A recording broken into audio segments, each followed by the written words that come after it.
For those of you who don't know me, my name is Yael Kochman. I'm the Executive Director of Strategy at RETHINK Retail. I'm also the CEO of RETECH Innovation Hub and GM of Site by Nayax.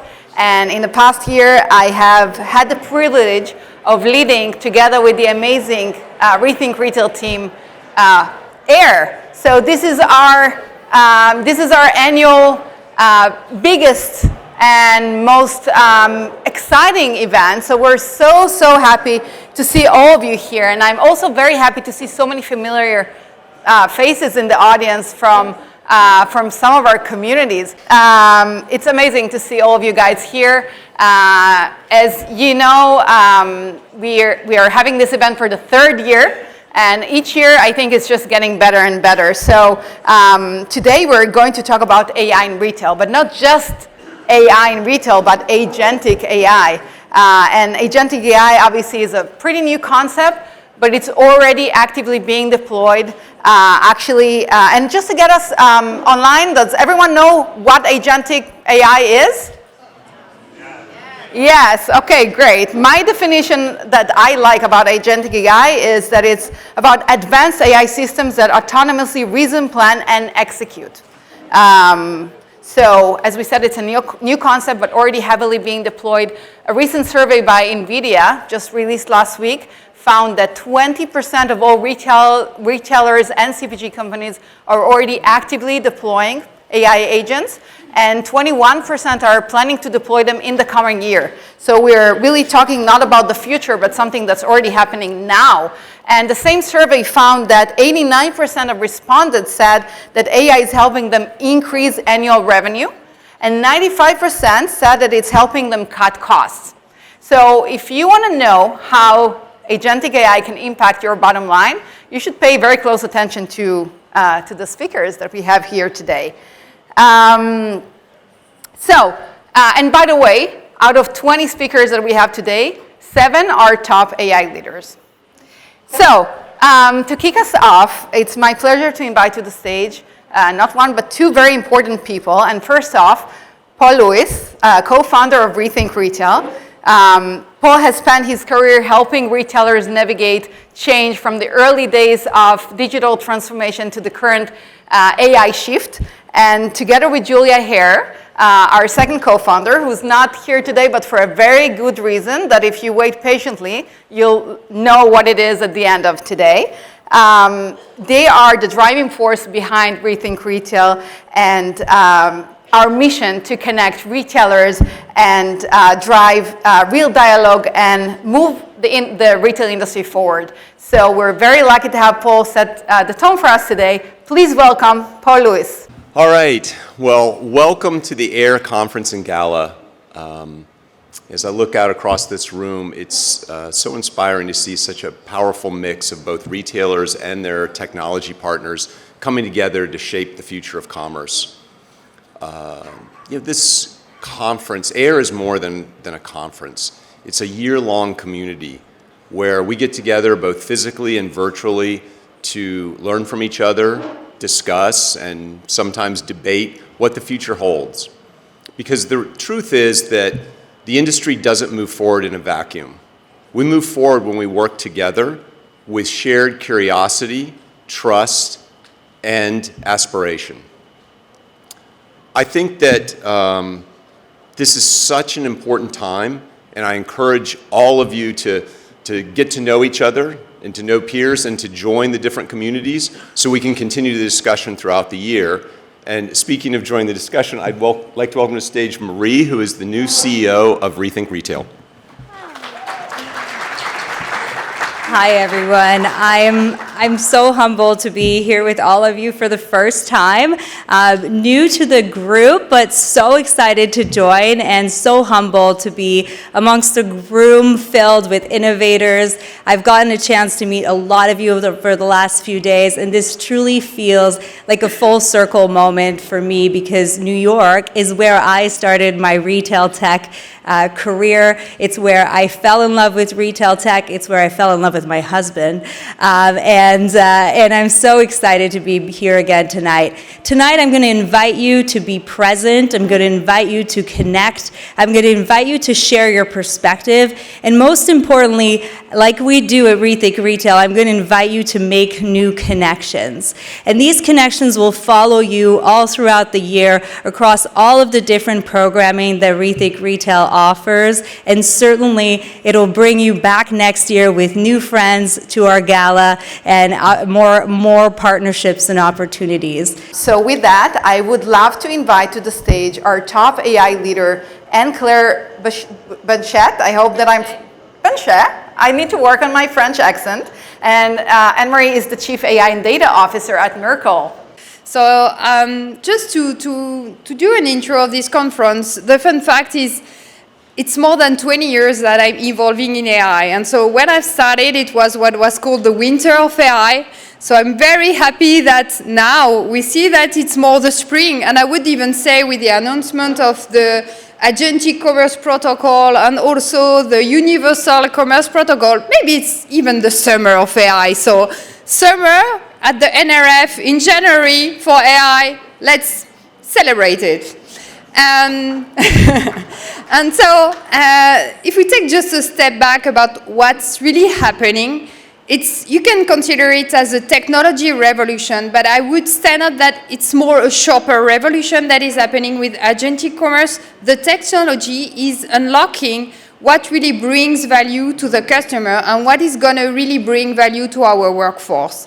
If you think about what's happening first with agentic commerce, you really see that keywords has never been the way we were thinking about searching information and searching product. So that's great that Google was able to lead the search market for 2 decades based on keywords. But this is the real disruption is the shopper revolution, because now thanks to AI and agent, they are able to express their real problem. I'm a mom of 3 boys and I need to have a silent washing machine by Saturday because mine is broken. I'm really in sports and I want for my next race to have the best shoes. And this agent, this platform, they already know that I'm preparing for just a 10K. So recommending me shoes that are not just good for walking and shopping in New York, but maybe one day do the marathon of New York. So really it's first shopper revolution with agentic commerce, and we are gonna play an important role in unlocking all these capabilities to make true commerce with agents, and this is a long way in front of us, in front of everyone, and a lot of also exciting things about what's gonna be the new business model. How could I win on visibility on that platform? What's gonna happen with retail media? How could I have safe purchase? And we were going to talk, I think, a lot about that in the other discussion. But the second thing that I want to double-click on is also agent for operation, agent for your workforce. It's not only disrupting the purchase workflow for shoppers, but also how we can reinvent our operation. It's not something just to think how we could bring more cost reduction by improving our process, but just if we take this process, what makes sense? How could we disrupt them with this technology? And just to share an insight, because we are not going to double-click on that in the session we will have with JP Morgan. We started by eating our own dog food at Miracle and trying to disrupt first our customer operations.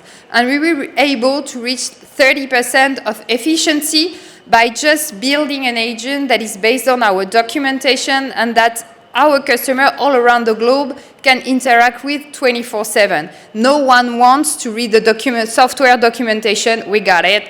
But also, if I'm in Japan, I want to express my problem in my natural language, get the answer with clear steps and how could you do it. And maybe the next step, if you are a tech partner, it will just help you to generate the code for the implementation of the API. And it's infinite possibilities. So very happy that we could have this session with really great speaker all around this before the gala. And welcome everyone, and let's disrupt ourselves with AI. Please join me in welcoming on stage Shirley Gao, Chief Digital and Information Officer of Pacsoon, Datria Cortels, VP of Sales US at Pandora, Scott Matza, Head of Product at KWI, and our moderator, Sharif Goma, Head of AI and Data at Fujitsu Wayfinders. Welcome. Hello, everyone, and welcome, and thank you for our panelists here. So, as was discussed earlier, there's a strong momentum in AI. But AI historically has been more systems where it's providing assistance to decisions and decision making. But now we're quickly shifting over to these systems actually making the decisions and actually executing against them. So it's no longer a technology conversation because these systems are now here, but it's more the hurdle that enterprises will have is how they're going to which areas are they going to trust these systems to do autonomous decisions and actions, and how do you enable that change within your organization? So I'm shared here with our panelists, and I'm going to just start off with maybe just an opening question in a sentence or so.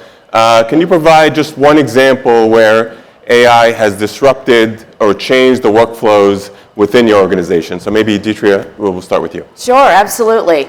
We're really excited because, as you heard, I run the stores organization for Pandora US, and we have a lot of little charms and a lot of products, and we were able, in partnership with our amazing company KWI, to launch what is called Charm Find, which is a product identifier. So I think we'll talk more about that in a bit. We will. Thank you.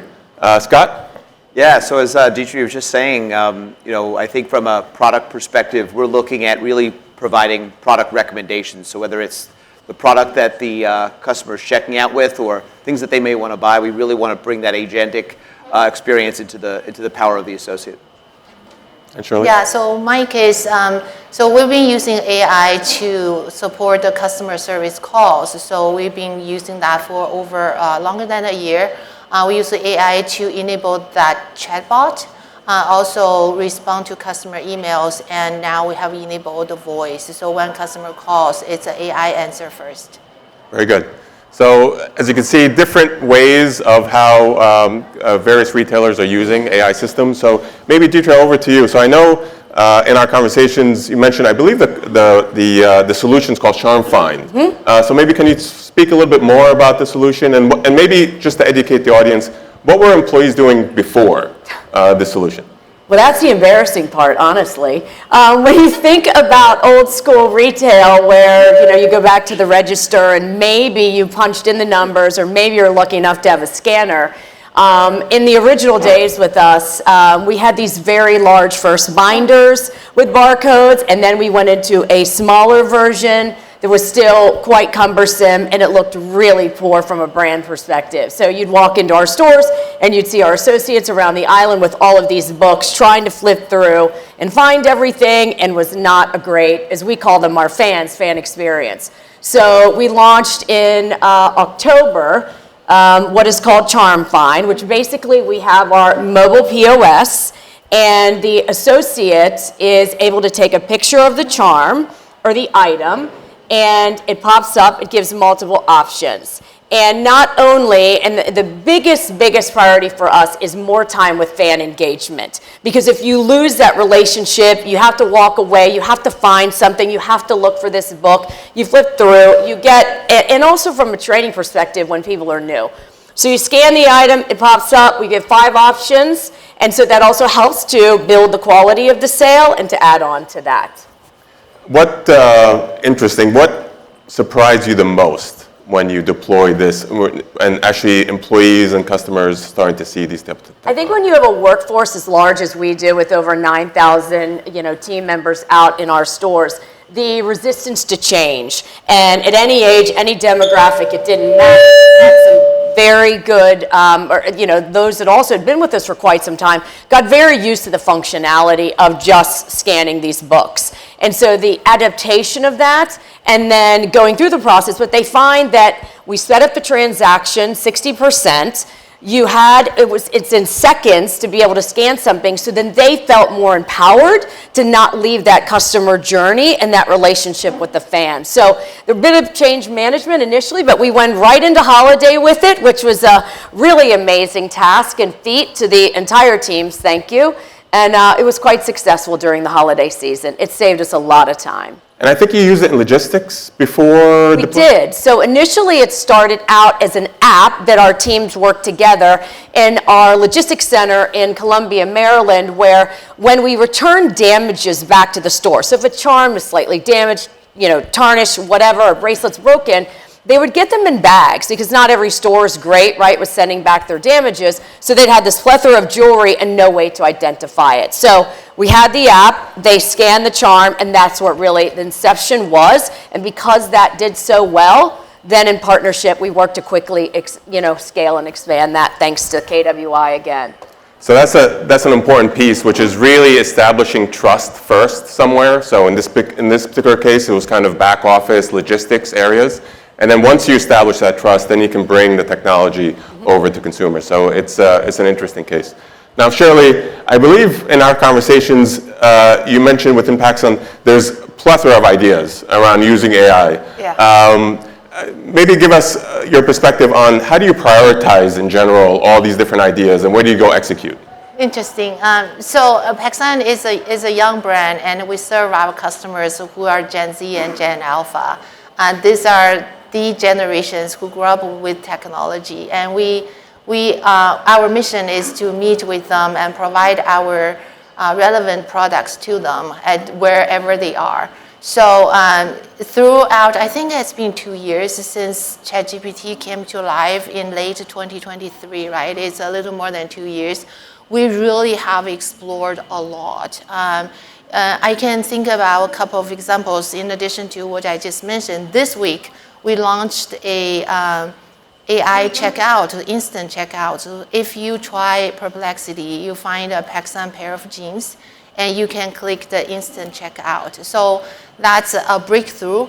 We're ready to do the checkout with all the AI platforms, but as a matter of when they let us in. So Google just made an announcement yesterday. They have this global protocol, right? So, but we were able to do that with Perplexity. I think that's, at this moment, as of today, that's everybody, all the retailers, all their focus is that, how can we extend this engagement from AI conversation with customers to transform that to a engagement instead of just a transaction, but now, because TikTok and other social commerce, you have a lot of transactions, but you don't have the engagement. But through this AI, in addition to this traditional brick and mortar stores, e-commerce, all the social media, mobile apps. So now we move one step front.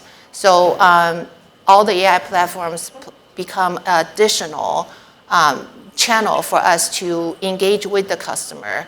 So we are the merchant of record, so that I have the first party data. Therefore, so that becomes a much longer engagement with the customer. So that's just one example. So to answer your question, how do we prioritize? It's really in multiple factors. It's a business driven. We do a lot of POC. For example, I just talked about customer service, and ROI was really great. So more than 50% questions were answered. With the AI, it's 24/7. You don't have to hire additional 200 offshore call center people for the holidays. So there's a great ROI.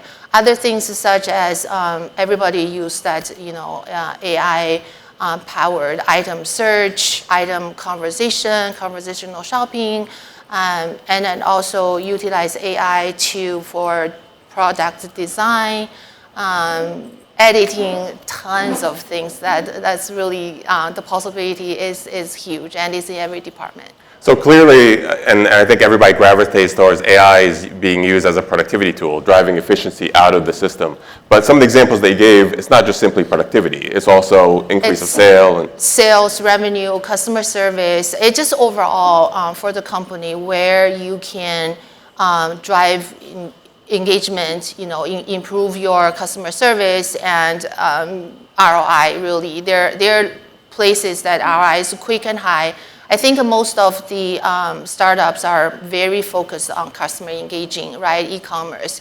But then back in the office, for example, in the retail stores, we also deployed another app Our store associates call that the smartest, your smartest coworker in your back pocket, which is an app, the AI. So we use our own data, including our policy and user menus. So the store associates, oftentimes they're one person in the store, and then the register is slow or things are not working. So instead of picking up the phone and wait for a long time or try to call manager or district manager, now they pick up their phone, they go, my register is not responding, what do I do? So instead of looking for a binder with all the papers, so now it's a quick answer. In addition to that, we also have gained the visibility to what the frontline workers are being challenged every day, the technology issues, or even the associate asks, my manager just yelled at me, what do I do? So there's a lot of opportunities in addition to customer service, drive revenue, and also to equip our associates to be more efficient, to feel that they're being provided with tools and cares. It's essentially elevating everybody within an organization as well. Totally, yeah. Thank you, Shirley. Scott, you have a very different perspective since you're really deploying solutions across clients. So you get to see kind of a broader perspective across that. What's some of the challenges, or maybe broader, what type of approach that you bring in order to successfully scale some of these solutions with clients? Yeah, sure. So we don't start with the technology, we don't start with the solution, we really start with the problem. Right? In the case of understanding, Pandora was a little, much more straightforward. They had problems finding products. But we work very closely with our clients, actually down to the end users. We go into the stores, we see the challenges that they're facing, and then we come up with some solution options. In this case, we had an opportunity. AI is always top of mind, and we have the native iOS capabilities of taking a picture of the product and marrying that up with AI, leveraging that to being able to use the computer vision to identify that product and really marry those two things together. But it can't really stop there either, right? There's a lot of other environmental variables as to how they are holding the product and the lighting. So it's a matter of really learning and being able to react quickly to be able to make sure at the end of the day that we're solving the problem that we identified in the beginning. Otherwise, it's AI for the sake of AI and not ultimately solving and achieving the outcome that you're looking for. So vision, product search, what other areas that you see that this technology will excel in? Yeah, so for us, the product identification was the tip of the iceberg, so to speak. And at the end of the day, like I was mentioning in the intro there, it's really about providing intelligent product recommendations and making that associate empowered. So product recommendations on e-commerce is table stakes, but when you think about it in the store, you've got attrition from associate, high attrition. You've got new product assortments that are coming out. You've got even products that may not even be available in the store. That's omni-channel in full effect, right? So at this point, we really need to look at how can we take that experience and make it that associate very, very, empowered. So you think about a customer walks in and they say a necklace that they saw on Instagram. Do you have anything that's like this? Or, hey, this is the dress that I'm wearing. Let me take a picture of that dress and see what shoes go with this dress. So really, at the end of the day, not just about the operational efficiencies, but really driving up sales and providing a better overall customer experience. And the challenges that you're running into, whether that's change management or others? Yeah, I think Deetria alluded to this a little bit as well. At the end of the day, it has to work. And if you only have so many opportunities. So you try something the first time, it doesn't work. You may need to be able to tweak it, and then you try it again. If you don't get it right, they're not going to even bother trying it. So the way to kind of overcome a lot of those challenges is really start small. Right? I would highly encourage everybody to start small. I know there's a lot of pressure to get AI, get solutions out into the market, but start with an internal group of users. Make sure I think we mentioned before, like the dog fooding, aspect of this. Making sure that you have a trusted group of users that are open to experimenting. Then roll it out to a set of pilot stores. And then before you go broad, really making sure that you have it right. Because once you lose that traction, it's very hard to gain that trust back.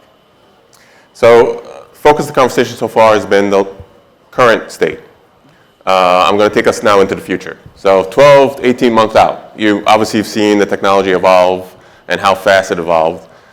So I would like to give a perspective in terms of where do you see this technology heading, where the most disruption that occur in your spaces, in your stores, what areas that you're most excited in.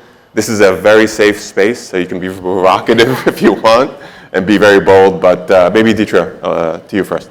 Wow, I mean, there's so much we can do with this. And I think first is educating everyone that this is not going to replace people's jobs.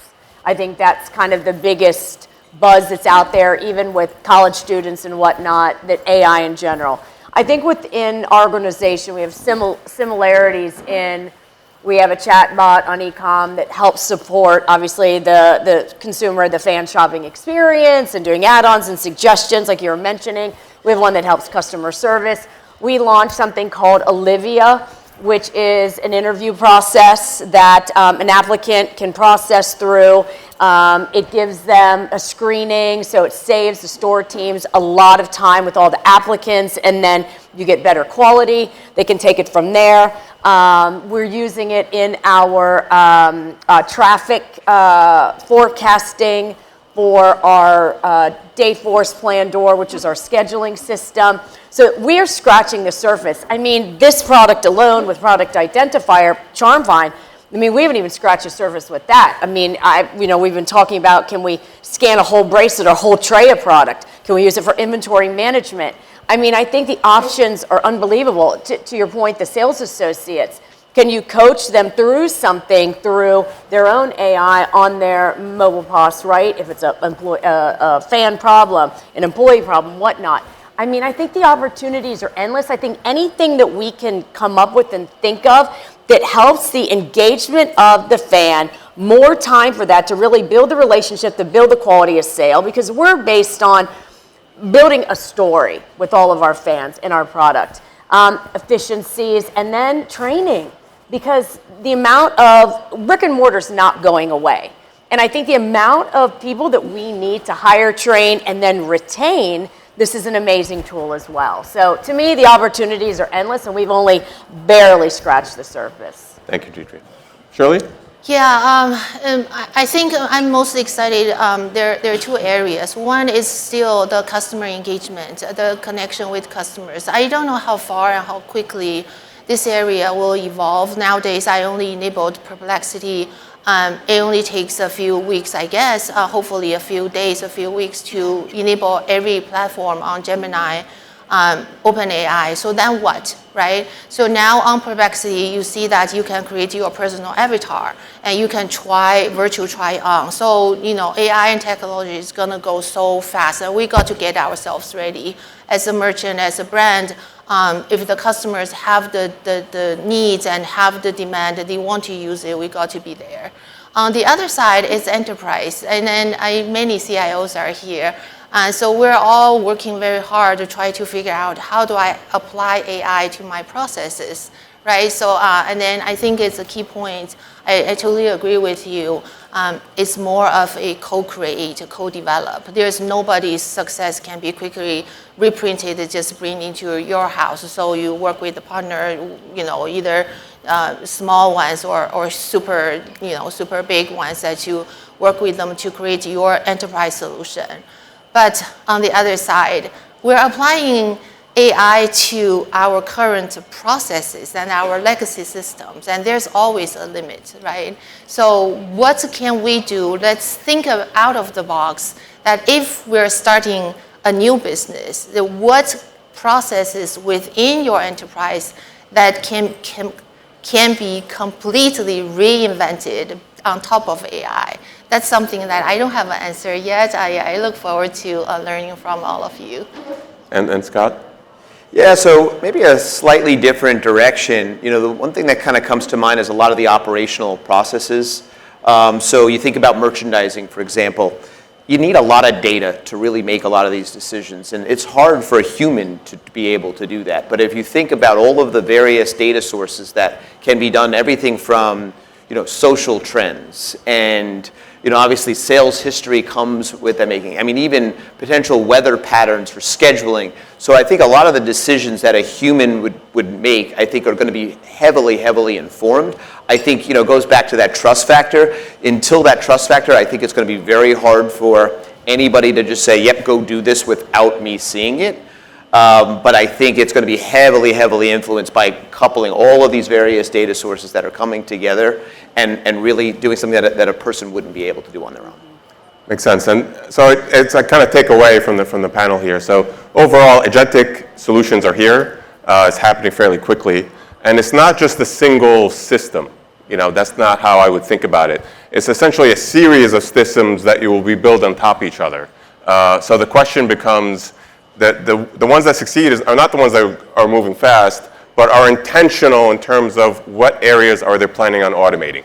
You can build trust up front in certain back office operations, but you have that vision in order to say, okay, what are the 2, 3, 4 areas next once I build the technologies that I'm planning on relinquishing and providing that autonomous system over to AI agents. So with that, I'd like to thank our panelists and thank you and welcome any questions as we are later on in the event. Thank you. Great. Okay, so from agentic stores to talking about unlocking ROI, and let's welcome our top AI leader, Keith Mercier, VP of Worldwide Retail and Consumer Goods at Microsoft, to dive into how we're actually unlocking ROI with agentic AI. Thank you so much, Yale, for the warm welcome. Thank you, Rethink Retail, for the opportunity to be here. As Yale said, my name is Keith Mercier. I'm the Global Vice President in the Worldwide Retail and Consumer Goods team at Microsoft. Just a pleasure, and thank you for joining this session this evening. At the pace of change of technology in the last year, it feels like we could have had at least like 25 NRFs by now. In fact, you can't even open a technology blog or listen to your favorite technology podcast or even in the general media without reading something about the AI race. And there's so much discussion about the AI race, we kind of forgot to talk about the human race. So today, or this evening, I'd like to spend a little time just looking at agentic through the eyes of us, humans, and what we're about. So we know these metrics that are very familiar to us every day in the retail industry, but what if we took a little bit of a different lens, a human lens, and maybe changed it to something more like a return on intelligence? And return on intelligence is not meant to be a metric to measure us. It's really about our human ambition, the impact that we want to have in our lives, in our jobs, in our company, and in our industry. So there's always something, while that sounds really aspirational, there's always some kind of blocker that gets in our way. And every year we do a Work Trends Index survey to more than 30,000 respondents in 31 countries. And what we've heard from you is we have a pretty significant capacity gap in the retail industry, and it's growing. 80% of retail employees tell us that they don't have enough time to get their job done or enough energy to do it. Yet, 1 in 2 leaders are telling us that they actually expect productivity to increase. And this is where Agentic is perfectly positioned to help us. So at Microsoft, we talk a lot about this concept of the frontier firm. And the frontier firm is really just a 3-phased approach for how organizations adopt AI and change their complete operating model. So I'm going to start on the left with phase 1. And this is one you probably know very well because we've been doing this for the last 2 years. A human working with an assistant at work. How many of you use some type of AI-powered assistant at work once a week? Once a week. That's not hard, right? Okay. How many of you are using an AI assistant once a day? It's pretty impressive. Okay. How many of you are using it once an hour? Still pretty good. Good. What if we took it away? Could you survive? Would you be excited? It'd be tough. If I lost my Copilot, I'm not sure what I would do. And at Microsoft, our AI assistant is called Copilot. And we believe that Copilot will be the UI for all AI. It'll be the way that you interact with agents. And for the last 2 years, we've been learning how to prompt so we can get really good at talking to AI. So let me take you to phase 2. Phase 2 is this agent in your workforce, a digital assistant working alongside of you, a digital colleague will show up. At Microsoft, in our Teams platform, we have a digital colleague that now shows up and takes meeting notes. It helps us manage our agenda time. And at the end, it summarizes everything that was discussed, sends an email, and tags everybody who has a to-do coming out of the meeting. And when I think back to my days, before I got into the technology business, I actually ran an e-commerce business for a large retail business. And every Monday morning, we would come into the office, and we would try to diagnose what happened in our business last week. So I had about 20 merchants and planners that would each spend about 3 hours, so collectively 60 human hours spent trying to figure out what happened throughout the course of the last 7 days. And then in the afternoon, my leadership team would meet. We had 5 of us, so we meet about 2 hours, so 10 human hours trying to figure out what to do about it. So was there incredible imbalance of time spent? 60 human hours trying to understand, and only about 10 human hours trying to make important decisions. In the world of agents, this is going to change how we operate. Coming out of that management team meeting, a bunch of work streams would be kicked off. Marketers would start writing briefs. Our creative team would start writing copy. Our designers would start designing emails and new homepage templates that would be positioned to help address the challenges we had in the business in the previous week. And this is where agents are really going to change the game for us. We have customers today that are using agents to write the first draft of briefs, getting almost a 95% accuracy in the first draft. We have inventory leaders using agents to diagnose what happened in the business, not waiting until Monday, all the time. Agents work all the time. They don't take vacation, they don't take weekends off, and they always get along. We also have copywriting agents that are writing copy for first drafts of emails, and designing agents that are helping design those homepage templates and those email templates. Now let me tell you where we're going to go. And this is really exciting. Or maybe not. You could be a little nervous by now. Phase 3. Phase 3 is an entire human-led but agent-operated company. We call this a frontier firm. So in the example that I gave you with those marketing agents, those copywriting agents, now they're all working together. Maybe on Friday, the inventory management agent identifies 2 or 3 categories that are starting to perform lower than expected. They contact the marketing agent who writes the first draft of briefs, and that marketing agent has access to brand guidelines, has access to previous campaign performance. That briefing agent hands the brief over to the copywriting agent, who then talks with the designing agent. And all of those agents are now working together along that workflow. And finally, the legal agent gets involved and approves the terms and conditions for the promotion. We call this a frontier firm. Let me tell you something else about frontier firms. Frontier firms don't operate using an org chart. They operate using a work chart. Everything is organized around how the work flows in the company. One of the metrics that frontier firms can care about are the human-agent ratio. Think about that. A CFO at the beginning of the fiscal year, because we know it's starting just in February, coming up for many retailers, will come to you and say, congratulations, you get 10 new hires this year. 5 of them are agents, and 5 of them are humans. How are you going to deploy the humans and the agents to gain a higher return on intelligence for your business? So those are the 3 phases of becoming frontier, but let me bring it to life for you in the context of our industry, retail. So I'm going to start on the left and talk about our reinventing customer experiences, all the way to the right on bending the curve of innovation. And I'm going to start right here in New York with Ralph Lauren. Iconic brand. This brand has been around for many, many years and has an incredible amount of content around inspiration and color. But at the same time, how do you start to bring that amazing content and the product catalog together in a way that the shopper gets real value? And I told you earlier, I ran an e-commerce business for a fashion brand. And one thing I will say is e-commerce has not changed very much for 30 years. You really look at an e-commerce page, you still have the navigation on the top, you still have clickable images down the middle, you have that search box at the top with the magnifying glass that I still think is a universal symbol of disappointment.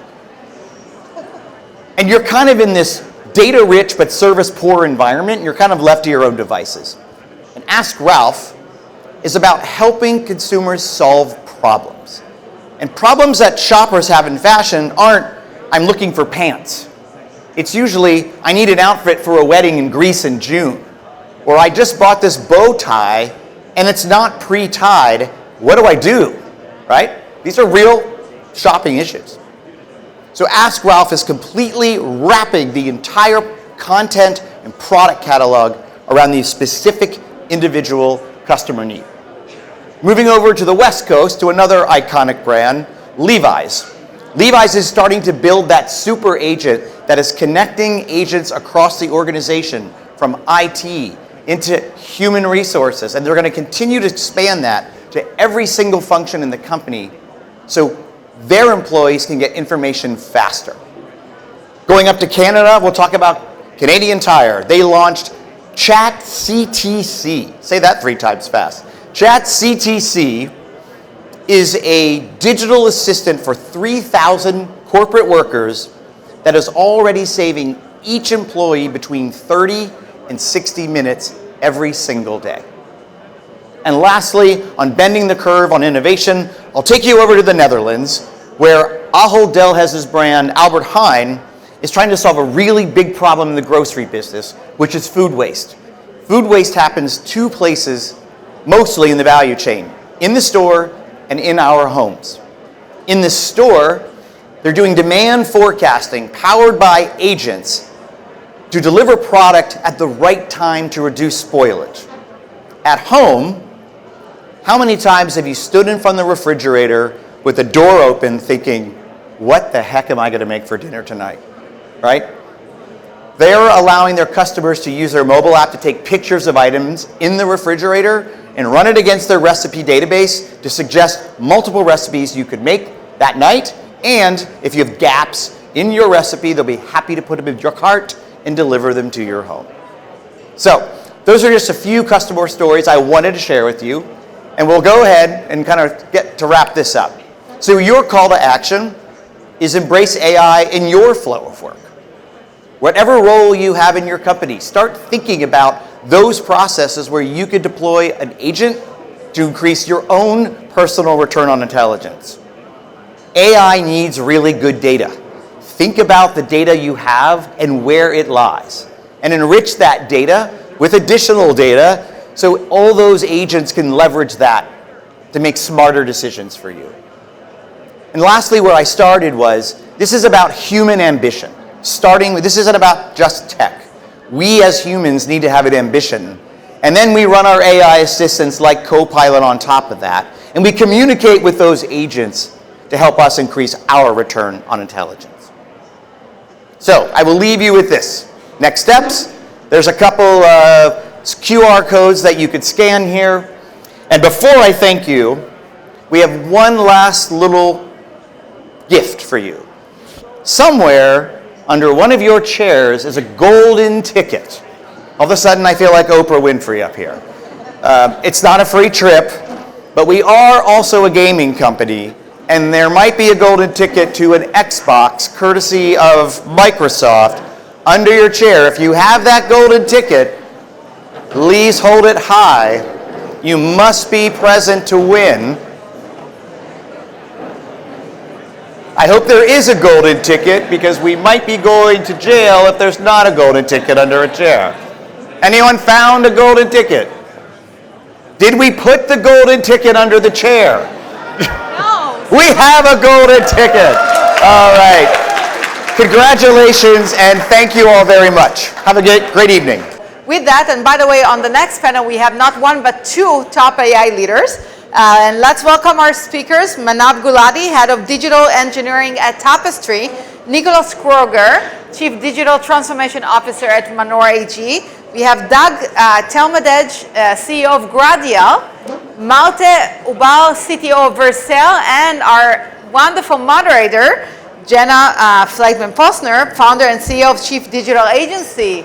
Give them a big round of applause. All right, so I want to pose a question to all panelists. We are hearing a lot about AI agents replacing work. But in retail, the reality looks more like augmentation, supporting teams, accelerating decisions, and scaling expertise.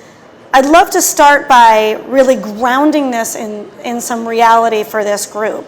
When you guys think about AI agents, right, inside your organizations today, where are they actually operating, and how is it different from automation or chatbots that you may have deployed in the past? And I just want to also say we've got a nice, diverse panel here of brands, and we've got tech, and so I'm really excited to hear you guys kind of talk this out. Maybe you want to get us started. Yeah, I think one of the most important ways is really personalized software, where within our company we have a team that really focuses on building tooling for use cases within the company. And so we've come into a kind of a time period where you can go into Claude Code and build a custom tool for any type of business process that you're running into. And I think that's really been massively empowering in terms of agents within internal use cases. Cool. So for us, it's actually, I think the biggest use case or the most impactful use case that we're running right now is along the product data value chain. So the whole sourcing value chain, how to enrich product data so that later on we can use, or we can actually make all these use cases that were just described happen because the data is consistent and it's structured and it works well. So that is actually a pretty massive thing we're doing, and there's quite a few agents that were deployed that are already actually deployed in production there. So let's break that down a little bit more, right? What I'm hearing you say is, we have this need for rich product data. We need attributes, we need product copy, descriptions, et cetera, that make us searchable and drive SEO value and rankings and traffic and dollars, right? And today, in most cases, humans are doing that work today, yes. Correct? So in most cases, we're going out and we're measuring how are we showing up against our competitors. And you've got SEO managers that are actually responsible for actually reworking this content.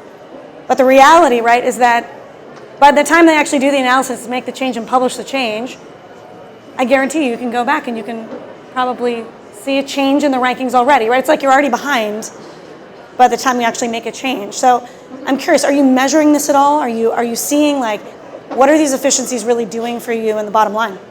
Actually, yes. And I would say it goes far beyond just rich data. It starts off with creating a product master data record in your ERP. In most companies, that's still done manually, often through Excel sheets, creating a lot of data errors, a lot of data mistakes at the beginning of the chain. So how do you correct that if you have we have roughly 1.5 million SKUs live? How do you correct that? You don't. Yeah. So right now, this technology allows us to sort of reverse engineer data that has been built broken.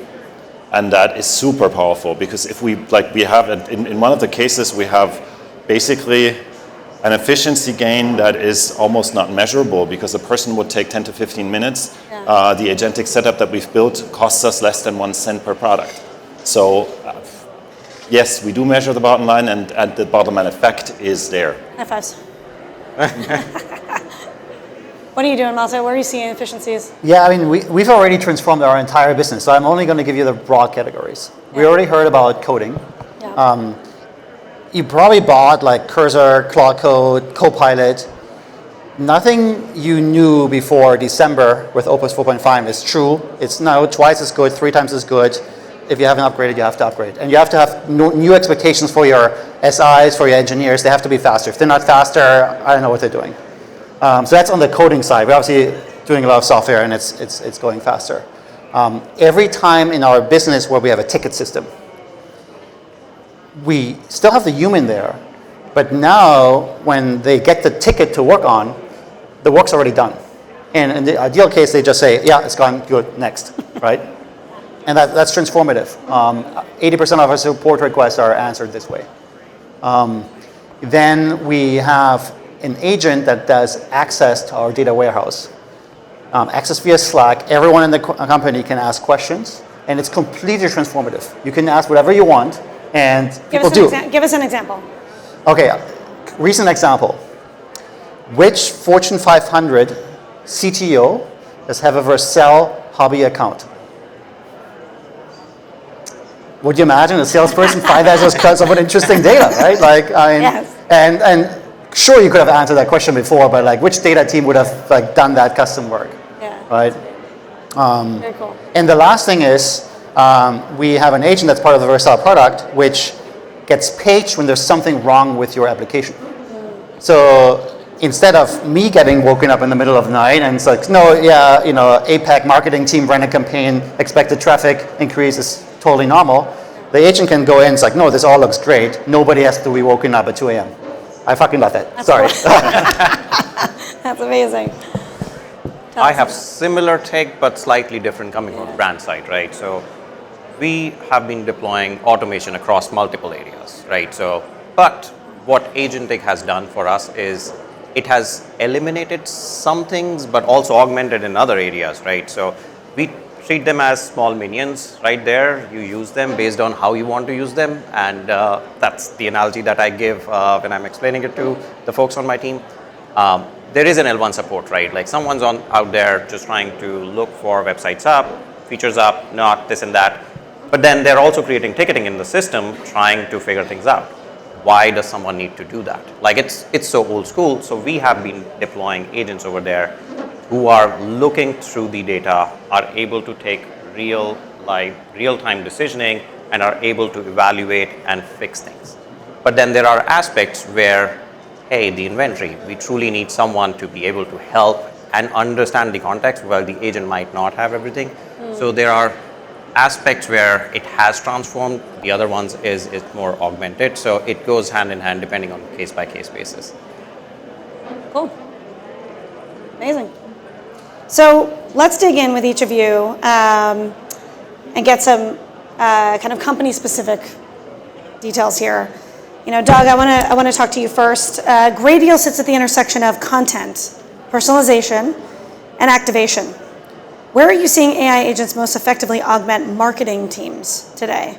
And what tasks are they realistically taking off human plates altogether? Yeah, I think, one of the first things is that marketing teams are having to go faster to produce more content because of this digital audience of AI agents that are interacting with their site. And so for a lot of customers, the website wasn't necessarily the most important channel if you were selling shampoo. But if you have someone going into ChatGPT asking a question, it's not going and looking at your TV ads, right? It's not going into your your content. And so there's been this big kind of uptake in how to accelerate these different digital channels that's hitting a team that really has a manual process.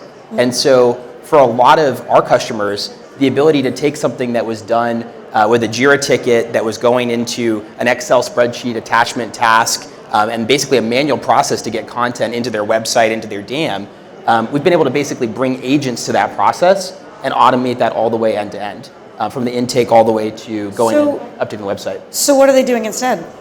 They're doing more. So they're doing 10 campaigns instead of one. They're doing campaigns 10x faster. It's amazing. You guys do What I would add, by the way, is that traditionally, especially if you're deep in the details of your product, you might have created this content which no one read because it's too detailed. But now you have this new audience because the AI agents don't get bored. They will read that stuff and they will, because there is going to be the customer that wants that information, but they previously would have never found it somewhere deep in your website, right? But now it can be surfaced. And now, as the human content creator actually feels rewarding to make this content because finally someone actually consumes it. And one of the big issues there is the outdated content as well. And so we've actually rolled out an agent that goes and looks at all of the content on your site to try to find inconsistencies. So things that are outdated, things that conflict with each other, things that violate your current brand rules and have kind of diverged from the current brand. I think that's going to be increasingly important as the velocity starts to go up with agents, to have other agents that kind of keep them in check and kind of enforce those rules that humans just really frankly won't have time to review anymore. Agents on agents on agents on agents. Nice. All right, Nicholas, let's go to you. So from a retailer's perspective, Where have AI agents delivered the most operational leverage so far? Customer service, merchandising, supply chain, or planning? And where have expectations outpaced reality? Well, I mean, like the one case I just mentioned, that case is actually much more massive than it looks like because it impacts the rest. If my data gets better, all of the other processes get more lean. I need less data cleaning. I can actually automate more and much easier. So that part is really massive. But there's other cases where we're working on that's actually, they're kind of promising. One is purchase to pay processes. So as a company, we receive like a seven-figure number of invoices every year. Some of them are still on paper. So how do you process that? How do you look at that? For now, it's humans. It's partially automated. It's like OCR. It's old school stuff. Yeah. If you actually agentify that, there's a massive value that we can create. So that case is actually running quite nicely. So how do you keep that in check? Like at what point does an agent earn the right to be autonomous? For me, in my experience, it's all about, I call it validation layers. Like in every agentic setup, in the end, what we're talking about is chains of LLMs doing tasks. So what you need is these checks and balances layers that actually check for validity and check for, let's say, confidence. So we work a lot with confidence scores. If a tool, and there's ways to also do that, not just by classic LLM stuff, but also through machine learning or other ways of classic computing. If the confidence score is above 99.5% and the value of the invoice is below, whatever, 500, then just push it through.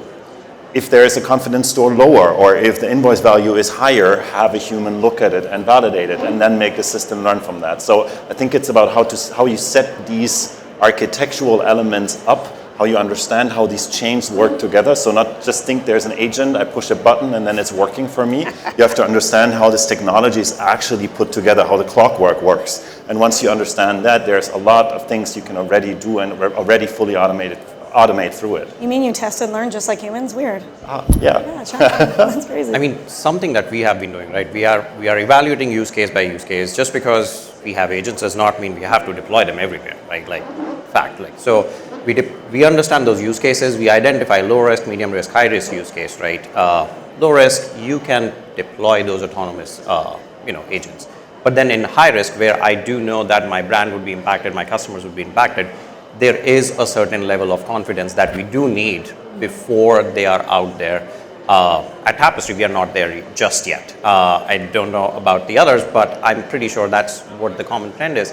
But for certain things where creating a ticket or things like that, which are risk-free or relatively low risk, sure, go ahead, do that.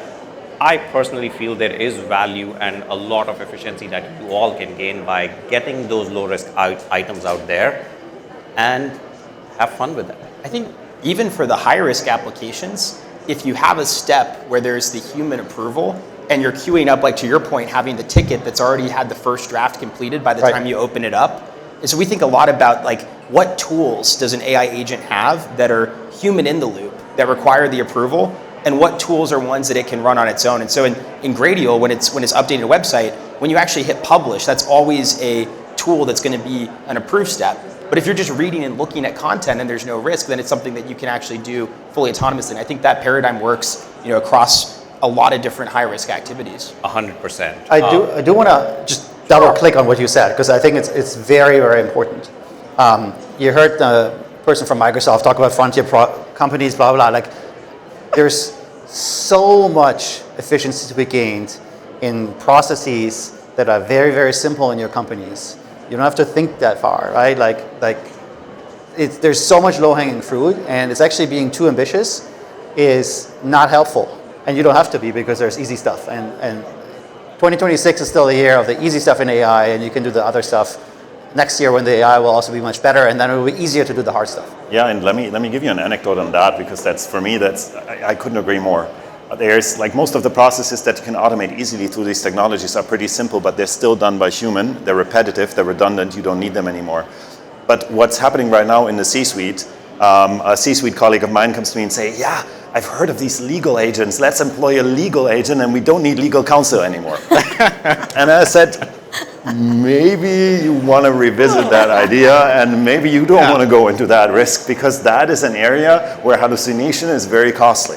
So I think right now it's it's necessary to understand that it is possible. It's possible to also give machines control to a certain extent, but right now I would only do it on processes that I can oversee properly. I wouldn't do it on stuff that's too complex because the risk, well, gets incrementally higher. I think the borderline is you need to make sure there are enough and sufficient guardrails, right? Like, I don't think so you can just let them loose. There are risk and reward, and then there is a potential of risk. The reward might be high, but there is potential high reward. And I think if you're automating a process that's fundamentally inefficient and broken, then it's actually making things worse a lot of times with AI too. And so, we see folks who have like a process that involves, taking an Excel, handing it across 6 different teams to go add in product entries or something like that, and then hand that to the agent. And they're trying to bring the agent into a 200,000 line Excel spreadsheet. And it really just doesn't perform well in that setting. And so there's a question of, well, if you're going to bring AI into that workflow, how can you do it in a way that actually makes the workflow a little bit better at the same time? Which I think is part of the role of software products in this space, is like you're not just bringing an agent, but you're bringing an agent with some training and some understanding of how to actually do the process at least a little bit more efficiently. Let's talk about some of those dependencies, specifically on the front end, and in Vercel, Malta. Help us understand. AI agents are only as effective as the front end and infrastructure they operate on. So help us understand, from your perspective, what architectural decisions make agent-driven experiences possible at scale, and where do teams sometimes get stuck? Yeah, I think to answer the question, we had such a good vibe going on the business side. I don't want to go too technical, but if you look at this conference maybe 3-4 years ago, people would have been excited about composable commerce on the e-commerce side, about headless, stuff like that, right? And I think almost uplifting message is that if you made that investment to go into composable, that happens to be exactly what you also need to do to go into the agentic space. Because think of agentic as essentially a new head to your headless system. It's going to communicate to your existing system using APIs, which was the thing that you had to expose so that your composable system would work. So from an architecture point of view, there's actually not something incredibly new thing, right? And so you should also not expect, if you have made the investment, that you now have to redo the entire architecture of the company to go into agentic. It should feel like something that's very incremental and that you can experiment as a thing, which is that was always the reason why you went into this architecture, because you don't want it to be at the whims of the vendor, giving you the agentic solution. You want to do it yourself, right? And you have all the freedom to do it. Some do, some don't. No, but that's really interesting. I'm curious to know. I know Tapestry has been dabbling, and I'm curious to understand more about your experience of putting agentic on the front end. And you guys are dealing with a number of different brands, a number of different geos. How do you manage it? How do you manage consistency? How are you continuing to bring brand voice forward? And are you leveraging technology across all the brands? Like, what does the deployment look like of agentic in a Tapestry today? The good thing is that at Tapestry for the last 5-6 years, what we have done is we have truly unified all the platforms and the processes on the back end. It gives us a leverage to be able to consistently deploy certain aspects of it, but we also want to make sure that there is a brand identity, there is uniqueness to things, and the customer segment which is different. So how we structure it, as there are aspects that we have unified, the base foundation, the data layer, we call it data fabric. You would have heard our CEO mention it so many times now. So the agentic framework that we have deployed is something that is common.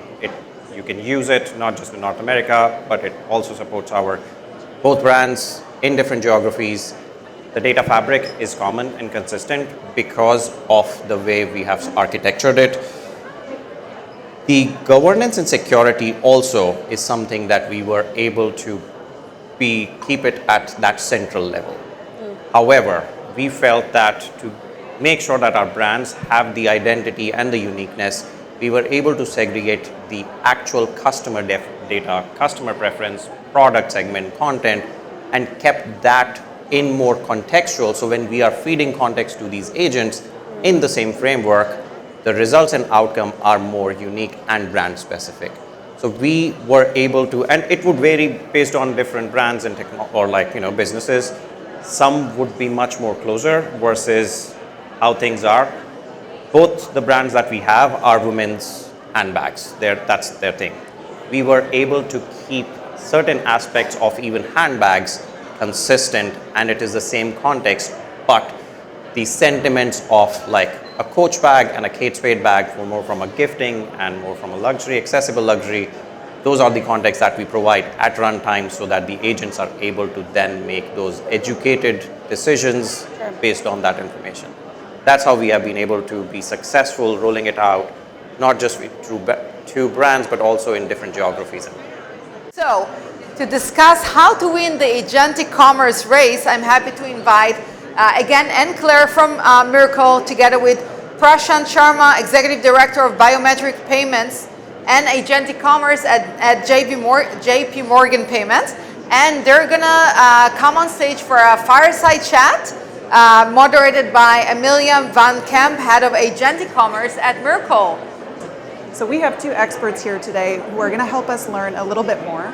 But before we get started, I think it's fair to ask for a little bit of a lay of the land in terms of where we're at.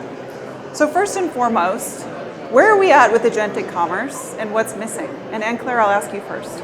Yeah, so I think the revolution started like 3 years ago when ChatGPT arrived on the market, and it's really I was saying as an intro, it's really a shopper-led revolution. So the first thing is 60% of shoppers are using AI in their shopping journey.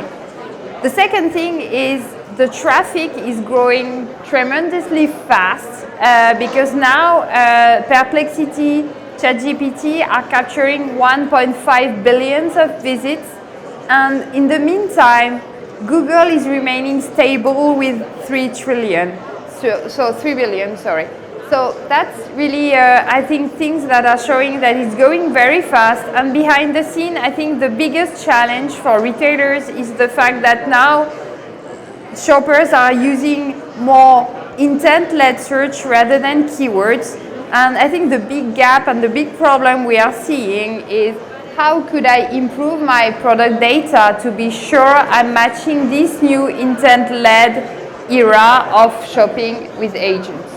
Fantastic. And Prashant, for you at JP Morgan, how are you seeing things? So again, I think we are seeing some amazing progress in this space, and we feel that agentic commerce is a natural progression to users using ChatGPT or Gemini, not just to search for items, to do comparison of the items, and then to be able to purchase it right within the agent as well. I think a couple areas that we are, working very closely, noticing in the ecosystem is around standards. So we feel that there's a lot of work that's happening in the ecosystem around development of standards, some really good progress that has happened in the last few months, but we are noticing that area very closely. Merchant wants to be a part of this ecosystem, but at the same time want to make sure that they're not duplicating the work across everything. So that development of standards, how fraud is going to work, how trust is going to work, that's really going to be critical to scale these solutions. Yeah, standards are certainly a strong theme in agentic. For both of you, and again, I'll start with Anne-Claire, what do you think needs to change for AI agents to be able to run transactions? So I think the first also fun fact I've read like 2 weeks ago is the fact that people trust more ChatGPT in the recommendation of product than their friends, 1.5 more. So I think agents, they already have the trust. So, but I think the challenge is to be able to have that when it comes to transaction.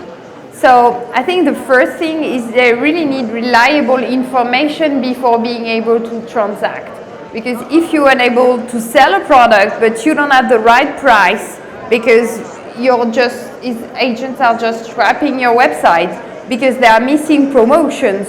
And that is going to be a big problem because you are going to miss sales, or maybe your shopper are going to buy product with a higher price, then figure it out and more after sales cost.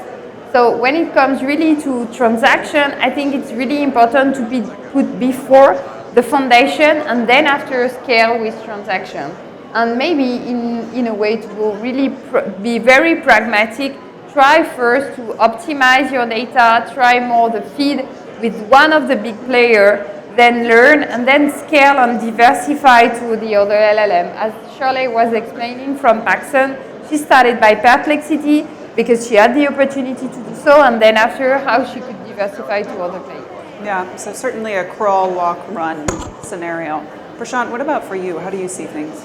So I 100% agree. I think that data enrichment piece is so critical. We were talking earlier, most of the merchant's product catalog, it is optimized for keywords. But what we are seeing in all these consumer agents, I might not type something, I might just take a photo of a product and want to do a search for that as well. So how do we make sure that the merchants are optimizing for all these new ways for the consumers to be able to search? Then I think beyond that, I think there are certain things that the consumers are looking for. Most of us, we do have like a few merchants where we shop very regularly. Loyalty is very important to all of us. Personalization is very important as well. And from merchants' perspective, they want to make sure that they are able to provide loyalty points, the consumers are able to redeem the points, but at the same time, they want the capability to upsell additional products as well. So if I'm searching for a certain product, merchant wants the capability to do other things as well. So 100% agree. I think we are in the crawl stage right now. We should continue to learn how loyalty is going to work, how alternate payments are going to work before we go to the next step. So if we project ourselves into the future a little bit, where every AI agent can transact, how do retailers win in that environment? And Claire, I'll go to you. Yeah, so I think the first thing is we talked about how you optimize your data product for LLM. I think this is an important thing to craft now in a standardized way, but I think more and more trying to know what are the additional information that makes you unique as a brand, as a retailer, that you can inject to this additional information. Just to be concrete and give an example. So today, if you add like information in your product detail page or in the product field like Q&A, what are the questions user could have that lead and show that this product is the right one? But today, these are the things that your workforce are doing in the shops. So what are the questions? How are they nailing this question answer when they are in front of the customer in your store? And how you could craft your unique Q&A into your product feed. So that's one thing. But I think the second one is it brings even more visibility to and transparency to all the information for the shopper. Price. You just sit to your competitors on LLM with your price. Estimated delivery dates, if you are broken or if you really are too much productive, saying, oh, I prefer to say it's 6 to 10 days. But if your competitors, they have it in 2 days, they will be the one that will be picked by shopper. So I think the message is everyone has just to do their job better. Better at price, better at just availability, better at increasing the assortment, because it's just math. If your assortment is bigger, the more likely you are to appear on LLMs. And we have just run a study for one of our customers that is one of the biggest retailers in the US. And without their marketplace strategy, they would have just shown in one time over two. So 50% of the intent of shopper, they will show up with their product.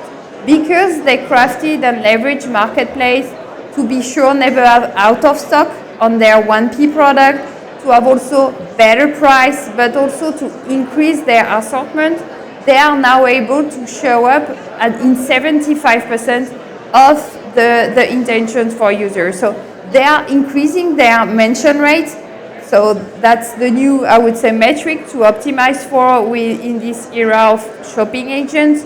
And they are increasing it, and they are able to be the top ranked, to be number one before even other competitors and platforms. So I think optimize for LLM is one thing, and doing that for the data before putting the sales, but just do your job better tomorrow than you would do it yesterday. That's, I think, a strong message. Very strong. Prashant, what about for you? Yeah, so to extend on top of what Claire is talking about, I think merchants need to focus on their infrastructure. So making sure that all this data, whether it's product catalog, whether it's pricing, whether it's shipping information, all of that is available in real time. But then if we talk about payment and beyond, merchants must invest into payment optimization as well. So if merchant starts declining these transactions, consumers not going to shop and agents are not going to prioritize those merchants as well. So making sure that the payment processing is done the right way and they're able to identify these transactions. And for some cases, there is dispute management. How do we make sure that we are able to serve the consumers for any disputed transactions as well? So I would say focus on infrastructure, focus on payment optimization, identity, and trust for consumers as well. So we hope we've given you a good overview of how to be transaction ready with Agentic. And thank you so much. I'd like to welcome on stage our Fireside Chats moderator, Kimberly Morgan, who is the founder and CEO of Fashion Tech Exec. Give her a warm applause. Yay! I would love to welcome Maria Zortovich to join me for our fireside quickfire chat. So I think we've spent a lot of time talking about AI inside platforms and systems, but this conversation is going to shift a little bit to where AI actually has to live, how it has to operate, and how it has to perform. Because in retail and restaurants and venues, intelligence that can't act in real time is irrelevant. And that's where the edge really becomes the unlock in the age of agentic. And that bridge brings us kind of directly to today's conversation. Yes. So Maria Zortovich, Maria is General Manager of Consumer Industries in Intel's Edge Computing Group. She works at the intersection of AI, edge computing, and real-world retail operations, partnering with leading retailers, restaurants, and venues to turn advanced technology into measurable outcomes at scale. It's a lot. It is you do that every day? Every day you do outcomes at scale. I love it. Absolutely. But I think your focus, which I love because we've chatted about it, is what actually works in the field, and that's what really matters at the end of the day. What works, not what we're gonna think works. So I want to start at the edge. Okay. Okay? Do it. So I always like to ground everything in clarity. And so we say the age of agentic, and that's lovely, but in retail, what fundamentally changes at the edge? Yeah, I think what fundamentally changes when we talk about agentic within the store, just the amount of data that we have in the store where we think of point of sale, through sensors, through your inventory, everything, to have a human go through all of those data points, put it together to get to a next action. Yes, we have art and science in retail, and we have instinct. But the ability to use agentic, which is going to help with real-time decisioning and moving something to that next action versus having a person stare at maybe a dashboard and make an action or a determination for scheduling and such, that's a game changer in terms of unlocking improved time. Now, the caution I will say to that, we're talking about a lot of use cases that you could say maybe are an iteration, right? Putting data into action, being able to expedite or optimize operations or process. Optimization is not transformation. So I think the challenge that I would put out to everybody is when you look at AI and agentic AI, you need to be thinking of it more at a foundational level, not just a feature set that you're going to employ. Yeah, a point solution that could come in, that's not the right approach. But that means you have people, process, technology, huge changes within functions of your organization. So from a test and learn, sure, you can apply some improvement in process, but I would challenge you to really step back and look at how do we actually redesign for improved service overall, which could mean a complete kind of rethinking of how you do a portion of the business. But I think that's a great statement because agents aren't living in isolation, right? I mean, and they show up where value shows up, but that's iterative value and it's compounding value, but only if the operational systems can receive that. And so where is Intel seeing AI already working in consumer industries today? I would love to hear one or two real world examples so that the audience can really take note of that. Yeah, I'll give you a single real example given time, but I also want to make sure that when we talk about edge and AI, we're really clear about what we mean. Yes. So when we say edge, it's really kind of this umbrella term. You can have edge down at a device. It's the computing power down at a device level like a point of sale or a kiosk. Then you have near edge, which is your local server that can have a bit heavier workloads working that could be spreading information to other devices in a store. And then you have the cloud. Cloud, you should be thinking big picture, model training, orchestration, aggregation, and pushing that information back out into the organization in a loop. Right. So now when we look at an actual use case, I'll take point of sale, for example. Point of sale is a backbone in retail. It is an application we want to always be up and running and be performant.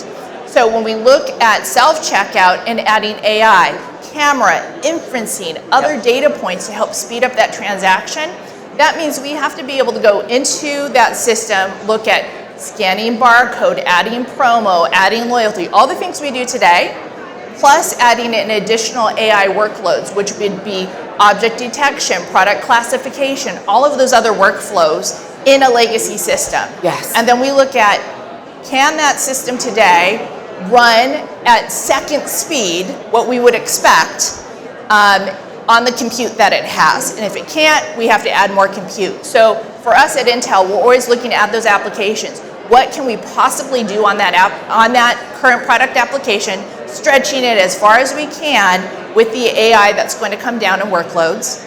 And then if we have to take it up a notch, what does that actually look like from computing power? And then how does that play with the entire store environment?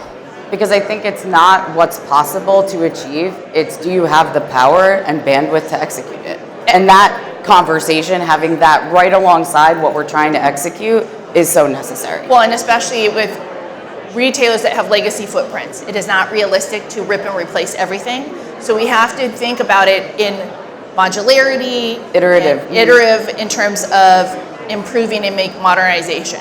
Yep. So all of those use cases, incredibly powerful, but I think when you layer on scale, that's often when you get into pilot purgatory or things stall. Right. And I think when you're designing Intel for thousands of locations, what are the real make or break constraints that you're seeing right now? I mean, maybe that's building into the compute or the modularity, but I'd love you to kind of expand on that. I would say for the retailers in the room, these are probably the things you will never see. Your tech team is dealing with them, but they're really important components that are going to power your experiences of the future for what you want to deliver to customers and even to your workforce. So they're going to be things like power. What's power efficiency? Because if you think about, let's take registers. You have 10, 12, 20 registers in different doors. You spread that across 350 stores, 4,000 stores, 10,000 stores. You think about how much power you're using.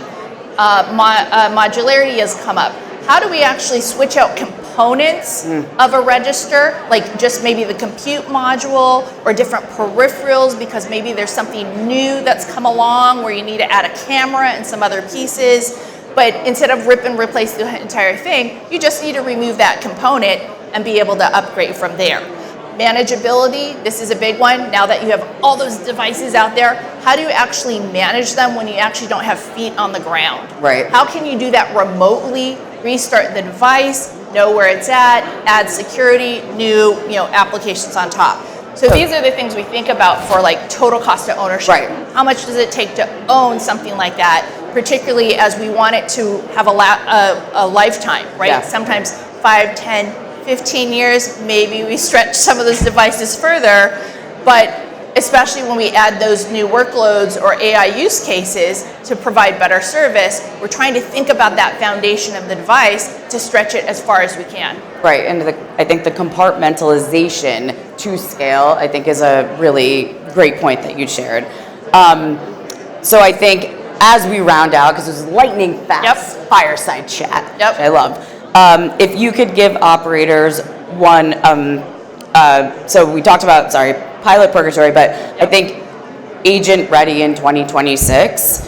What should the first 90 days look like? Okay, so I didn't answer your other question in terms of pilot purgatory. We'll answer both. I'll answer both. So I think pilot purgatory, I think right now a lot of retailers are looking at how do I be able to rope an area of my data and be able to have software come in and slip out as fast as possible so that I can test and get what I need, because you can no longer do 6 months testing. It is literally like you got 3 months, make a decision and move it out of your system. So you got to rope. And then my last one, 90 days. Okay, I think I love the phrase 90 days because you need to think about AI as a new employee. So when we talk about technology of the past, you used to buy it off the shelf, plug it in, and you expected it to go run the KPIs or whatever you bought it for. AI is like a new employee. You have to onboard, you introduce them to people, you open up new data doors for it, you're gonna test it, give it a little assignment, see what the results are, check those results, and then like, oh, I have confidence in you. I'm gonna give you a bigger assignment. That's how we should be thinking of AI onboarding. New employee, you get 90 days, you have certain benchmarks you're gonna hit, you've given them a friend in the organization that's gonna check on them, help them out, make sure they're moving along to the targets that they need to go deliver and do the job that they need to do. So that's how I'd like you to think about it.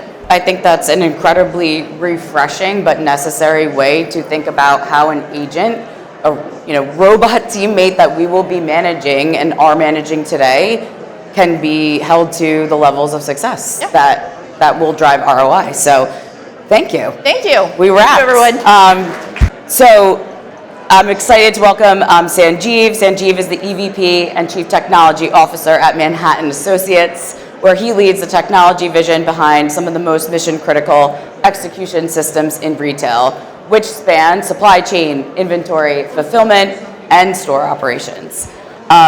Manhattan truly sits at the heart of retail execution, and today we're going to move beyond dashboards and recommendations and really get into it. I'm going to talk about the actual changes when AI starts to execute and what that looks like in practice and what it really takes, right, to deploy agents inside complex, always-on retail environments. So I want to start there. Sure.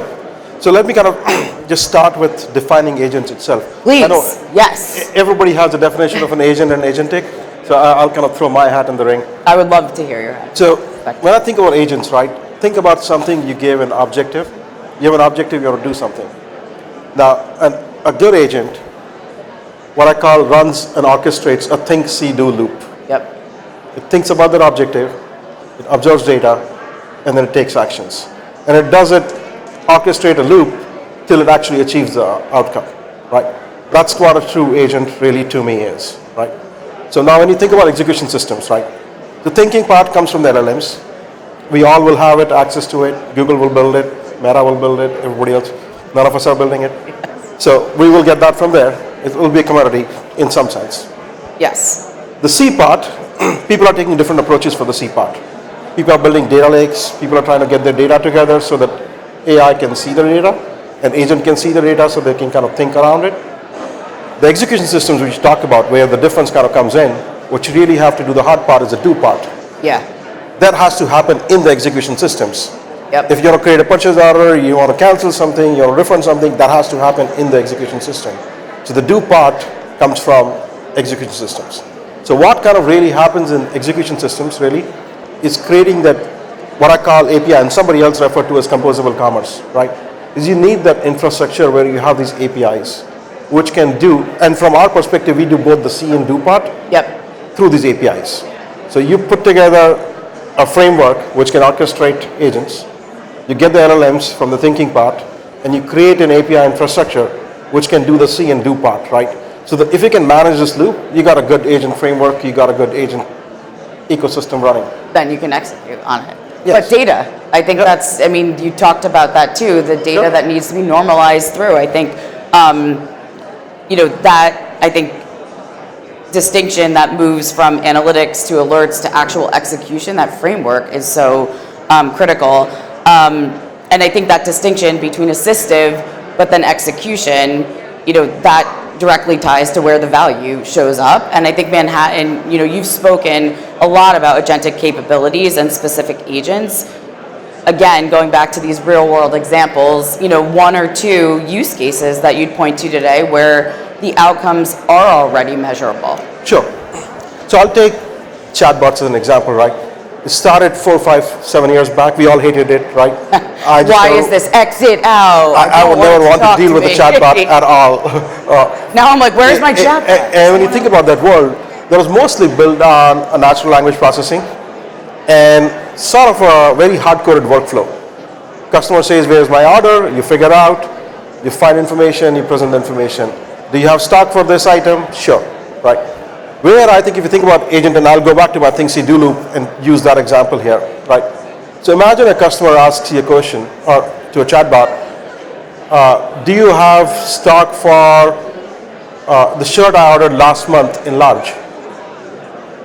Try to answer this question through a regular chatbot. There is almost zero chance. It would be lovely though. I would now know think everything about what I bought. Now think about an agentic world, right? Where an agent can think through and break that down problem and has tools, APIs, which can check your order. It needs 3 basic tools. Check your order, check inventory, check the product information, and be able to answer. Using just those 3 simple tools, you can actually now run this think, see, do loop where it can provide you that answer. So where we are seeing, like we build a customer service agent, and we're seeing a lot of value from that, right? Where it's able to handle a lot of complex answers rather than just the simple one saying, where's my order, right? So it's gone beyond those simple answers. But also that goes back to the framework. You have the framework in place that you can rinse and repeat and scale. Correct. But if that's missed, then you have these gaps that consistently happen. Yeah, without having the framework, it becomes very hard, right? So a lot of people are trying to kind of create these data lakes, and they'll get the think and see part. Yeah. Fine. Nailed that. But when you actually get to the do part, it is when rubber meets the road, that's where you're going to start having problems. Yeah. I think that's also, though, that's, I think, where maybe you nail those 2 parts, but maybe that's also when scaling also becomes a challenge. And I think you just like Intel and Mari's work, thousands of users, you have complex networks, constant exceptions to those, navigating some legacy systems. What are some of the make or break constraints that you're designing for now? Yeah, so our fundamental building block is still, when you think about any agentic work, right, it's boils down to trust. Yep. Do you have trust in this thing? Do you want to let this thing do whatever this wants to do or you want it to do, right? So make or break really is that having that API integrity, because if your underlying framework which you're building this on is done through these APIs. Yep. Those APIs existed, your systems are working on it, so you can rely on those, that they will provide you the guardrails. And if you have those guardrails in place, then you can build a pretty good agentic workflows. If you don't have those guardrails in place, it becomes very difficult to execute it. Do you think that then makes it easier to build into a change management or the user and adoption, because you have that framework that people understand and they're used to using that within, so that recognition makes it easier to have that application come to life? Absolutely. And change management is a huge part of it, right? So I think people need to kind of take small steps and move to the bigger one. And you figure out somewhere, get a human in the loop to get an approval, right? Yep. So an agent can kind of go execute a whole lot of things. Yeah. But a lot of merchants and a lot of planners, they do a lot of stuff by gut. Yeah, they do. They like to kind of look at whatever the system suggested, even though it's a complex algorithm running, they have their own rules. And you need to kind of get things verified from them. And agents can help kind of like really take their own rules in their own gut and understand it, and then tell them where this thing mismatches. Yep. And you go as a step 1, and then as you build that trust, probably they'll let loose and let this agent do the job. Well, technology is easy, people are hard. Yes. That's what it is. I'm difficult. I mean, nice, but difficult sometimes. So, and I think that kind of brings us to talking about readiness, which will be our closing question already. I know, I'm getting the hook. Because agents don't succeed in chaos, hence your framework and structure.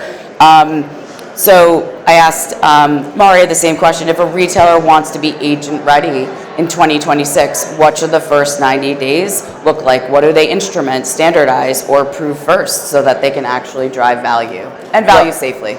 Yeah, I mean, I'll piggyback a little bit on that thing. Think probably start small. Yeah. Think stuff which you can kind of rely on, things which you can prove that there is value to this thing. Think of the right use cases. Like the ROI, business first. Yeah, think business first, think the right use cases, think what will move the needle a little bit. You can measure it, and then go pick that use case and go get your feet wet and get going. Test, learn, and then iterate, right? Yeah, absolutely. I love that. I think that is a wonderful closing comment, so thank you. That wraps our fireside chat time together. Thank you. So thank you, Sanjeev. Let's welcome to the stage Kelsey Perrycock, Senior Director of Data, Analytics and AI at Group Dynamite, Devin Talbot, Senior Solutions Evangelist, AI and Cybersecurity at Fortinet, and our moderator coming back on stage for 3rd year in a row, top AI leader, Ramsey Rao, Senior Partner at PwC. Enjoy. Just to set the context, last year I was on stage. Last year I talked about agentic commerce and I thought it was going to be big. What we didn't know is in the first 6 months of 25, we actually have seen the agentic traffic increase 1,200%.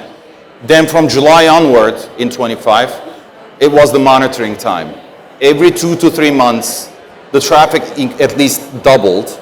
And right now, if we take a look at SEO-generated traffic versus GEO-generated traffic, they are pretty at par, which means the original perspectives, if you take a look at the market, is agentic commerce is going to blow up, and then Gen Z and millennials are going to adopt it. I think one of the observations was 60%. Our PwC observation is 54%, but potato, it's the same thing.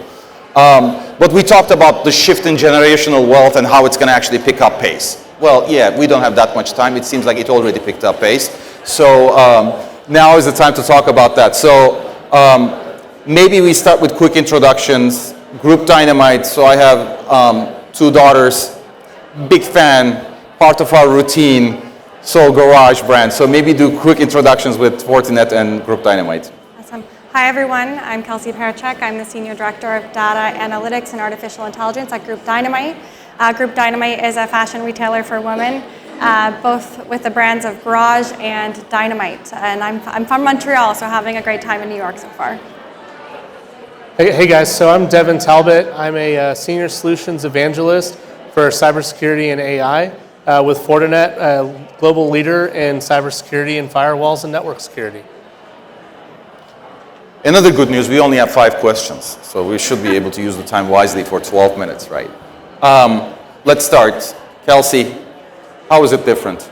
We've lived through the other commerce waves in our lifetimes, but now agentic commerce has arrived. How is it different than before?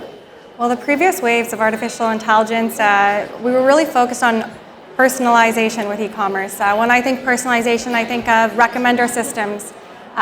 You may also like carousels as an example, where we're using personal data from historical shopping behavior, event purchases, to curate an experience that really resonated with a customer. And now it was the customer's responsibility with this kind of personalization and artificial intelligence to actually make the purchase. They were still going onto our websites, on our apps, browsing, selecting a product, and then finally making a transaction. With agentic commerce, it's very different, right? Everything is in a chat window. Agentic commerce, now it's the user's responsibility, oh, don't touch the mic. The user's responsibility to write a prompt, and then it's actually the AI agent, their shopping agent, who is going to go find the products, make the selection, and in the very near future, as you've probably heard in these talks, make the transaction so long as they have their MasterCard or whatever card are already on file. This is just a transformative change in digital marketplace. And when we talk about agentic commerce, there's 2 ways that I think about it. There's the agentic commerce where retailers, they actually have an AI agent on their own website. So in this experience, you're talking to an AI agent that's only really reading your own data. But we now have large LLM platforms like ChatGPT, Perplexity, Gemini, that are allowing customers to find any product at any retailer, really, so long as they write a prompt and that retailer has essentially passed the waiting list, which we might get to be able to sell their products through agentic commerce. David? I think for me, I would just break it down in a really simple term. In my lens, in my experience, is agentic commerce is really a way to make a complete purchase in the most simple manner possible. It's going to contain everything you would possibly need in order to make that product or solution work for you, and do so in a much simpler and easier to consume way. And what are the biggest opportunities agentic systems will create? The biggest opportunity that I think it will create is discoverability. So whether you're a very small retailer, maybe you don't have a large paid media acquisition budget, or a large retailer that has redefined over and over again their target audience to the point where it's always the very same audience who brings back the highest return on ad spend. There's going to be some opportunity for you to acquire net new users that aren't already exposed to your brand. When we think about agentic commerce in these large LLM platforms, that is a net new opportunity, a new channel that we could think of like a social media channel, Google, TikTok, wherever you're selling your product, that we can acquire new customers. So discoverability is going to be a huge opportunity. If we flip the coin, though, it's also a challenge, right? Because now our customers have the ability to learn about other retailers who are selling similar products, maybe not as good as our products, but at the same time, the competitor list grows. So we'll talk about it very soon, I know, but it's really, we're going to have to find ways to cut through the noise and make sure that our data resonates the most with a rational AI agent instead of with a customer. For me, I think the largest opportunity goes back to my prior point. It's the ability to ensure that the solution provided directly meets the customer needs. So it's going to reduce return, reduce going multiple places to make a purchase. You're going to be able to have a almost one-click complete solution without having to turn to multiple different places, multiple different engines, multiple different requirements in order to have your complete and total purchase and solution. With that promise, main risks and challenges that when the AI is making the purchase as opposed to the human, that the retailers need to be accounting for? Yeah, I think the biggest challenge that you're going to run into, right, is because of this idea of agentic commerce and agents making these purchases, that your attack surface is going to increase. So you're no longer just focused on your own API, your own website, your own e-commerce. You have to focus on how your data is perceived and consumed externally.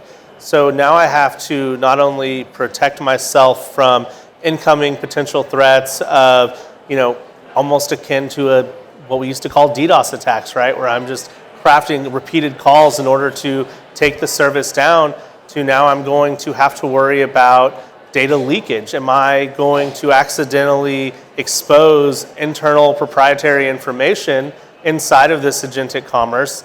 It's going to tell someone, hey, here's this great new product, but we haven't announced it yet, but it's inside of my website. Now it's publicly available. And then now it's consumed by external agentic AI that I can't control. Outside of that, we also have the idea of data governance and data origin, and where that is going to maintain our agentic AI's basically ability to be accurate for our consumers. And how do we architect for success? We're talking about secure, low latency, compliant with privacy, connectivity between many parties that need to be taken into account. Yeah, I think there, right, it all starts about how I want to consume agentic commerce. Is it something that I'm going to home build, or is it something that I'm going to purchase from a SaaS provider or a third-party company? And then where am I going to host it? Where is it going to live? Is this a purely cloud-based workload in public cloud in AWS, GCP, or am I going to consume it in my own internal cloud? Now that I have that decision made, I have to determine how am I going to get my users there. Is this going to be a tool that I'm using in my offices? Is this a tool that I'm going to be using at my retail locations, as well as just available on the public internet? So I'm going to have to scale out my network and data center infrastructure potentially, or my cloud service provider spend in order to accurately, low latency maintain that. Yep. And then I have this idea of a shared model, right? So I'm consuming PII even if the token or the purchase is coming from externally. So I still have to maintain my data governance, my cybersecurity stance, and apply the same zero trust principles that I would to a human as I will to an agentic AI inside of my own network and inside of my own business. In the previous session touched on data, data governance, data enrichment particularly. So what's your I can spin? definitely speak on that. I think with agentic commerce, there's a misconception by quite a few that it's like a web scraper. But that's really not the case. With agentic commerce, we're actually working with protocols, whether you have a middleware or you're building one on your own, that you're actually using to create pipelines to send in specifically your inventory, your pricing, and your product data so that the agent always has near or truly real-time information about your company, who you are, what your products are, and essentially helping the customer find you so that they can make purchases. The interesting piece of this is sometimes product descriptions aren't very descriptive. Sometimes it's video-based. Maybe there is no product description at all. In my opinion, as we move forward with agentic commerce, we need to find a way to make these product descriptions resonate, as I was mentioning before, with AI. It needs to say what the color is. How long is the dress? What is it an A-line? Does it have ruffles? What kind of, where I'm going with this, but essentially we need to be able to have data that is enriched, that has limited PII, and that it's very much so secure, both with our APIs and in the front end, and that is going to be extremely important. Stock, I think I didn't talk about stock, but I will mention stock as well. We need to also ensure that the inventory that we're sharing with these agents is always up to date, right? Because we want to make sure that we do not lose our customers by accidentally because we're saying that something's in stock, and then hypothetically when they go to actually make their purchase outside of the AI agent, there's nothing there. So corporate credibility is something that we have to consider. But I know that Group Dynamite is very much so keeping that top of mind. The emergence of the channel as a new channel, to your point, has implications on payments, authentication, data discoverability, loyalty, and many aspects. And historically, if we take a look at retailers and how they organize for success, obviously there is almost all the time a digital commerce team. Perhaps that's going to be an open question because we need to see how the market is going to play out. Do we feel like the digital commerce teams of today are equipped to win in this channel, or this channel from a cultural and organizational standpoint is going to be a net new channel as it evolves?